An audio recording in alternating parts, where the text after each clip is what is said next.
Assalamualaikum warahmatullahi wabarakatuh. Shalom, Om Swastiastu, Namo Buddhaya, Salam Kebajikan, Rahayu, Rahayu, Rahayu. Baik, sebelumnya selamat datang di video presentasi kami. Kami adalah kelompok dari mata kuliah Hukum Hak Asasi Manusia, kelompok 3. Pada kesempatan kali ini, kami akan membahas sebuah isu yang sangat serius, namun kerap luput dari perhatian publik, yaitu femisida. Apa sih femisida itu? Femisida atau dalam bahasa Latinnya disebut femicide, yang secara harfiah berarti pembunuhan terhadap perempuan. Namun dalam konteks hukum dan hak asasi manusia, femisida tidak sekedar merujuk pada kematian perempuan semata. Menurut Diana Russell, seorang sosiolog yang pertama kali memperkenalkan istilah ini secara akademis pada tahun 1976, femisida didefinisikan sebagai pembunuhan terhadap perempuan oleh laki-laki yang didasarkan atas kebencian, rasa memiliki secara berlebihan, atau kesenangan, atau rasa superioritas gender. Nah, dengan kata lain, yang membedakan femisida dan pembunuhan biasa itu ada pada motifnya, yaitu jenis kelamin korban, perempuan tadi. Nah, perempuan dibunuh bukan sekedar karena kebetulan, melainkan karena ia adalah perempuan. Ini menjadikan femisida sebagai bentuk paling ekstrim dari kekerasan berbasis gender, dan oleh karena itu juga menjadi perhatian serius dalam hukum hak asasi manusia internasional. Nah, untuk memahami lebih lanjut, rekan saya akan menjelaskan berbagai bentuk femisida yang terjadi di dunia.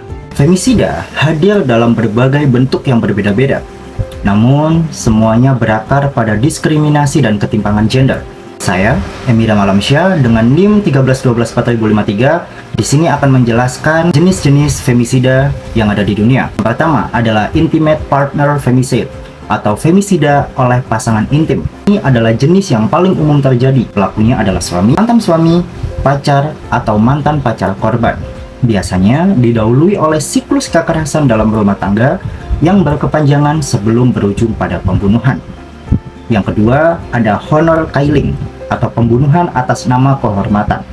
Praktik ini masih terjadi di beberapa wilayah Timur Tengah, Asia Selatan, dan Afrika Utara. Perempuan dibunuh oleh anggota keluarganya sendiri dengan alasan telah mencemarkan kehormatan keluarganya. Misalnya, karena menolak pernikahan paksa, bercerai, atau dituduh melakukan perbuatan yang dianggap tidak senonoh. Ketiga, ada dowry-related femicide, atau femisida terkait mas kawin. Terjadi terutama di Asia Selatan, di mana perempuan dibunuh oleh keluarga suaminya karena dianggap membawa mas kawin yang tidak mencukupi. Keempat, ada sexual femicide atau femisida seksual. Perempuan dibunuh setelah mengalami pelecehan atau pemerkosaan. Ini seringkali dilakukan untuk menghilangkan bukti kejahatan atau karena pelaku menganggap perempuan sebagai objek semata. Yang kelima, ada state femicide atau femisida oleh negara. Terjadi ketika perempuan dibunuh oleh aparat negara atau dalam konteks konflik bersenjata, perang,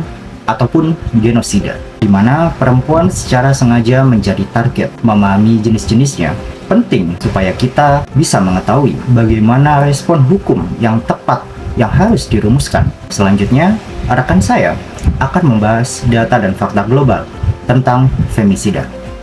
Di sini saya sebagai pembicara ketiga yang akan menjelaskan tentang data, fakta, dan situasi femisida yang ada di Indonesia. Baik, setelah memahami pengertian dan karakteristik femisida, selanjutnya kita akan melihat bagaimana fenomena ini tercermin melalui data dan fakta yang ada, baik di tingkat global maupun di tingkat nasional.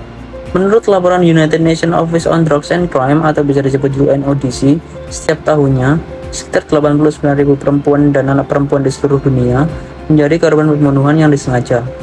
Dari jumlah tersebut, sekitar 48.800 korban atau lebih dari setengahnya dibunuh oleh pasangan intim maupun anggota keluarganya sendiri. Data ini menunjukkan bahwa bagi banyak perempuan, ancaman terbesar justru yang berasal dari lingkungan yang seharusnya menjadi tempat paling aman bagi mereka. Jika dihitung secara rata-rata, sekitar 5 perempuan kehilangan nyawa setiap jam akibat kekerasan yang dilakukan oleh orang terdekatnya. Wilayah dengan tingkat femisida tertinggi secara absolut antara lain adalah Amerika Latin dan Afrika. Namun, negara-negara seperti Honduras, El Salvador, dan Guatemala, dan Meksiko bahkan dikenal memiliki angka femisida per kapita yang sangat tinggi.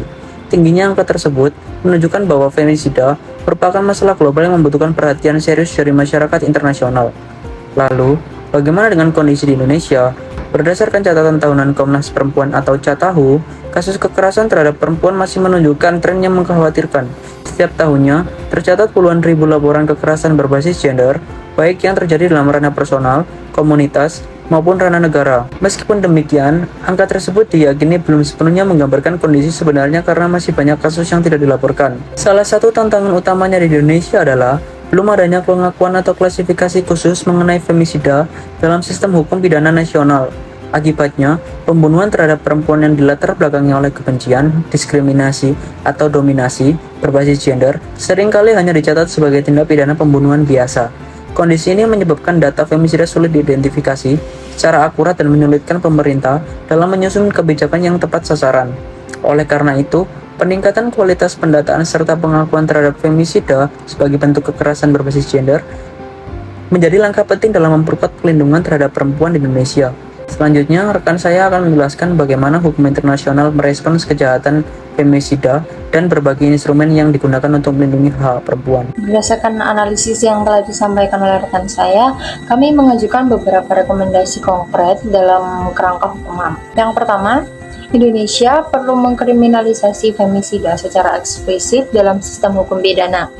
Pembunuhan yang bermotif kebencian gender harus mendapatkan klasifikasi dan sanksi yang berbeda dari pembunuhan biasa, sejalan dengan standar internasional yang telah ditetapkan oleh berbagai negara Amerika Latin seperti Meksiko, Argentina, dan Brasil. Yang kedua, perlu sistem pendataan femisida yang komprehensif dan terpilah berdasarkan jenis kelamin, usia, hubungan korban dan pelaku, dan motif kejahatan.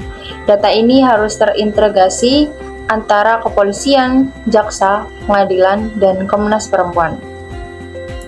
Yang ketiga, penguatan kapasitas aparat penegak hukum melalui pelatihan sensitif gender yang wajib dan berkelanjutan.